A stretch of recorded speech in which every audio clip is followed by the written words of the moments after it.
नमस्कार, मैं हूं आपके साथ अंजना और आप देख रहे हैं 24 न्यूज HD वादा सच का। आइए नजर डालते हैं इस वक्त की बड़ी खबर। उपचुनाव में करहल से समाजवादी पार्टी के प्रत्याशी तेज प्रताप यादव ने अपना नामांकन पत्र दाखिल कर दिया है। उन्होंने मुख्यालय पहुंचकर उपजिलाधिकारी नीरज कुमार द्विवेदी को अपना नामांकन पत्र दाखिल किया। उनके साथ में समाजवादी पार्टी के राष्ट्रीय अध्यक्ष अखिलेश यादव मौजूद रहे और साथ में आप देख सकते हैं देवेंद्र यादव वकील हैं, वो भी मौजूद हैं। अन्य 5 लोगों की नामांकन दाखिल करने की एंट्री थी और जिसमें अखिलेश यादव भी मौजूद रहे। जिस तरीके से आप तस्वीरें देख रहे हैं, पूर्व सांसद तेज प्रताप यादव जो प्रत्याशी बनाए गए हैं, उन्होंने अपना नामांकन पत्र दाखिल कर दिया है। करहल में उपचुनाव होना है, उपचुनाव के प्रत्याशी बनाए गए, उन्होंने नामांकन पत्र दाखिल कर दिया है। जिस तरीके से खबरें मिल रही हैं और तस्वीरें आप देख सकते हैं, साफ साफ दिखाई दे रहा है। समाजवादी पार्टी के राष्ट्रीय अध्यक्ष मौजूद हैं और आप तस्वीरें देख रहे हैं। तेज प्रताप यादव अपना नामांकन पत्र दाखिल कर रहे हैं और तेज प्रताप यादव मैं सभी पत्रकार साथियों का धन्यवाद देता हूं।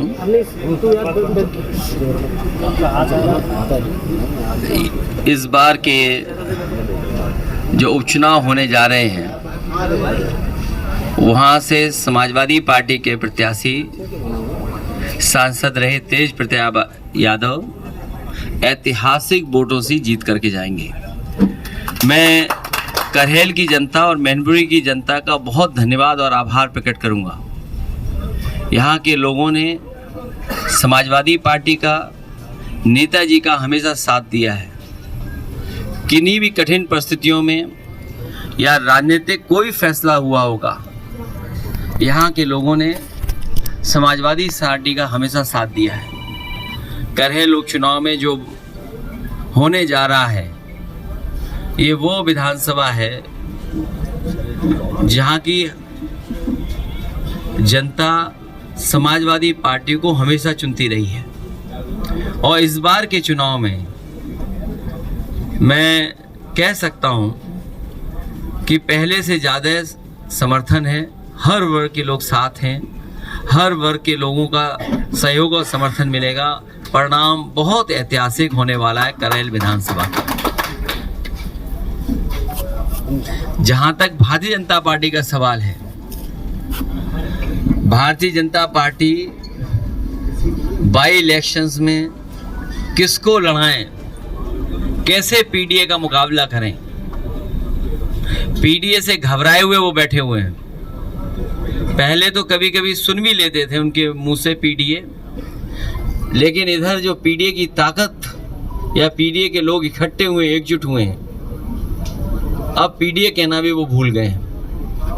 और इसलिए भूल गए हैं कि पिछले जितने भी फैसले उनके हुए हैं और पूरा कार्यकाल उठा करके देख लें, सबसे ज़्यादा भेदभाव, सबसे ज़्यादा अन्याय, सबसे ज़्यादा भेदभाव का शिकार अगर कोई हुआ है तो यही पीडीए परिवार के लोग हुए हैं। मैं जानता हूं, क्योंकि चैनल बहुत पेड होते हैं आजकल। जिस तरह से एक नई संस्कृति है, नई टेक्नोलॉजी के साथ प्रीपेड चलते हैं, प्रीपेड पोस्ट पेड। जब मैं देख रहा था तो चिंता चैनलों को इस बात की थी कि तेज प्रताप ने तिलक कितना बड़ा लगाया है। उन्हें विकास की चिंता नहीं है कि कन्नौज, मैनपुरी या आसपास के क्षेत्र में एटा या बगल के जिलों में कितना विकास किया, इसकी चिंता नहीं है। चिंता इस बात की भी होगी कि कौन कौन बैठा था कुर्सी पर, कौन कौन तस्वीर में है। आज सवाल वही है जो पहले थे।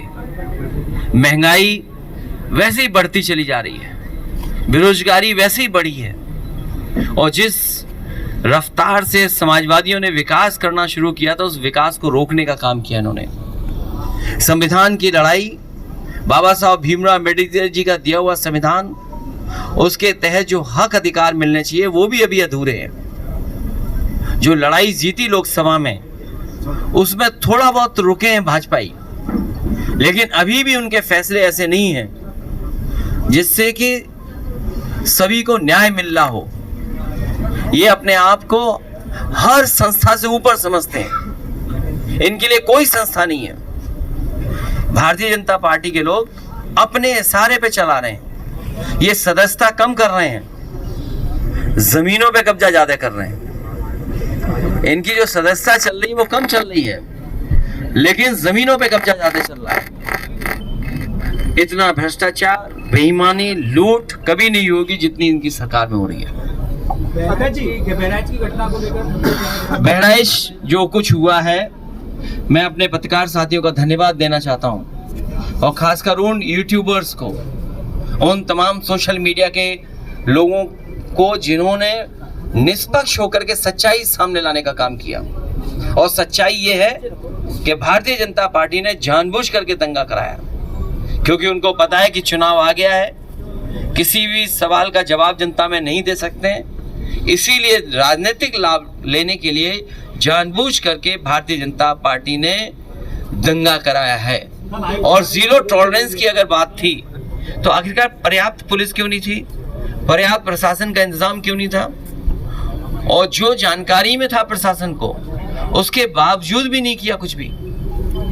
मुझे उम्मीद है कि न्यायालय से न्याय मिलेगा। 80 लोगों की गिरफ्तारी हुई है राष्ट्रीय रहेगा, दो सीटें कांग्रेस को देने के बाद। अब भारतीय जनता पार्टी जिसको चाहे उसको गिरफ्तार कर ले, पत्रकार साथी भी गिरफ्तार हो जाते हैं।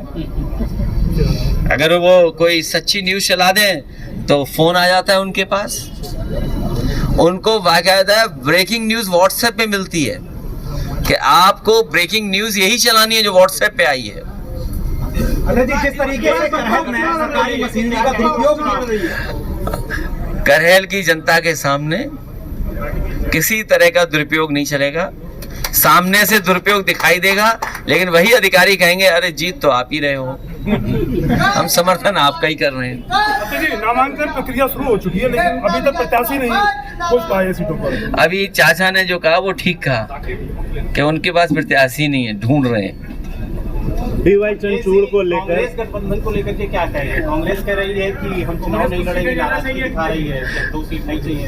अभी नामांकन चलने समय है, ये हम 2 दलों की बात है, हम लोग रास्ता निकाल लेंगे। अध्यक्ष जी, अयोध्या की मिल्कीपुर सीट जो थी उसको कानूनी पेचीदगी का स्वरूप दिया गया, लेकिन ऐसा कुछ है नहीं वहाँ, क्या कारण है? सच्चाई आप भी जानते हो, जिस सरकार ने BLO हटाए हों, सब अधिकारियों को हटा दिया हो, अपनी मनमर्जी के अधिकारी पोस्ट कर दिए हो, मुख्यमंत्री जी एक बार नहीं कई बार गए, कई बार हटा दिया हो, अपनी मनमर्जी के अधिकारी पोस्ट कर दिए हो, मुख्यमंत्री जी एक बार नहीं कई बार गए, कई बार विकास का पैकेज भी दिया उन्होंने, और जब इंटरनल सर्वे करवाया उन्होंने तो इंटरनल सर्वे में बीजेपी हार रही थी।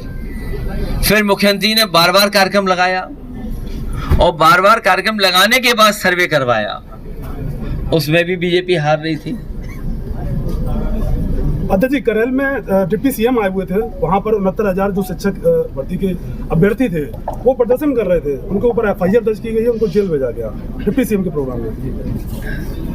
मैंने पहले भी कहा आपसे कि ये किसी को न्याय नहीं दे सकते। भारतीय जनता पार्टी किसी को भी न्याय नहीं दे सकती, जो न्याय नहीं दे सकता वो सम्मान भी नहीं कर सकता। और लोकतंत्र की खूबसूरती यही है कि अगर कोई विरोध कर रहा है, कोई नाराजगी है, तो कम से कम उसकी बात सुननी चाहिए।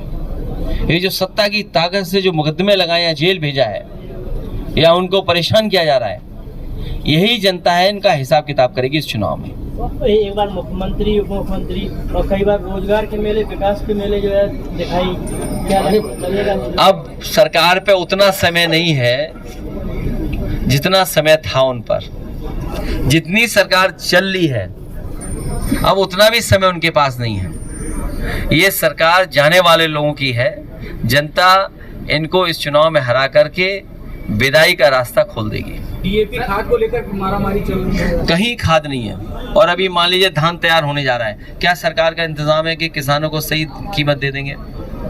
जिन लोगों ने कहा कि किसानों की हम आय दोगुनी कर देंगे, धान तैयार हो गया, क्या तैयारी है धान खरीदने की? किसानों को पराली जलाने से सर एक सवाल है सर, इलेक्शन के ये पराली वाला बड़ा सवाल है। सरकार को किसान के साथ अन्याय नहीं करना चाहिए। सर एक सवाल है, अभी इलेक्शन के दौरान भी आपने ईवीएम को लेकर सवाल खड़े किया, आप एलन मस्क ने भी ईवीएम पे सवाल खड़े किए, इवन अमेरिका में भी अब इसको सपोर्ट मिल रहा है। जिस तरह टेक्नोलॉजी आगे बढ़ रही है और टेक्नोलॉजी से कई बार आपको सूचनाएं मिलती हैं कि टेक्नोलॉजी के माध्यम से घटना हुई है। आज ही के अखबार में पढ़ा गया है और किसी अखबार में ये सूचना दी गई है कि सबसे ज़्यादा घटनाएं जो आपके टेक्नोलॉजी के माध्यम से होती हैं वो सबसे ज़्यादा उत्तर प्रदेश में हो रही हैं। चाहे वो एटीएम से टेक्नोलॉजी के माध्यम से पैसा निकालना, किसी का कार्ड मिसयूज करना, इस तरह की घटनाएं सबसे ज़्यादा हो रही हैं। और एआई आने के बाद बहुत सी चीज़ें बदल रही हैं। जर्मनी जैसा देश जो विकसित है वो अपने यहाँ कहता है कि अगर ईवीएम इस्तेमाल होगी तो वो अनकॉन्स्टिट्यूशनल होगी। तो जब जर्मनी जैसा देश जो दुनिया में बहुत आगे है, भारत से कई मामलों में बहुत आगे है, जब वो देश ईवीएम के इस्तेमाल को अनकॉन्स्टिट्यूशनल कह रहा है तो स्वाभाविक है कि उस पर सवाल खड़े होंगे, उंगली खड़ी होगी। तो क्या 2027 में ईवीएम क्या रहेगा क्या? ये विषय अभी का नहीं है। हमारी बात और समाजवादी का पक्ष में लोकसभा में भी कह चुका हूँ, वो आप देख लीजिए मैंने क्या कहा है। प्रोफेसर साहब ने एक बयान दिया में ये कहते हैं कि बटोगे तो कटोगे, इस तरह के बयान को आप किस तरह देते हैं? हर प्रचार में ये यूज होता है। वो समाजवादियों को बता रहे हैं और पीडीए परिवार को कह रहे हैं कि सब लोग एक हो जाओ।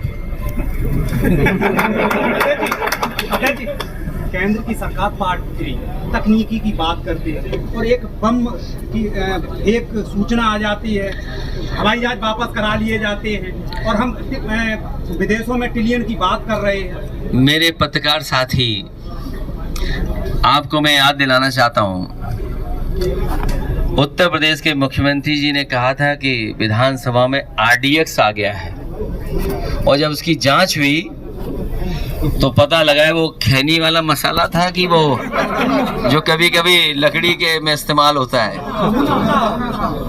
तो ये बात तो विधानसभा की मैं कह सकता हूँ। अब ये बम वाली बात आ रही है तो सिक्योरिटी बढ़ानी चाहिए सरकार को, और सरकार की भी मंशा यही होगी कि सिक्योरिटी बढ़ जाए। अब कहाँ की सिक्योरिटी बढ़ाना चाहते हैं या डराना चाहते हैं, ये तो सरकार ही बेहतर बता पाएगी। लेकिन बड़े बड़े सवाल खड़े हो रहे हैं, बड़े बड़े सवाल खड़े हो रहे हैं। हालांकि वो समय नहीं है उन बातों को कहने का। कनाडा जैसा देश कुछ बात ऐसी कह रहा है जिससे भारत का सम्मान को ठेस पहुंच रही है।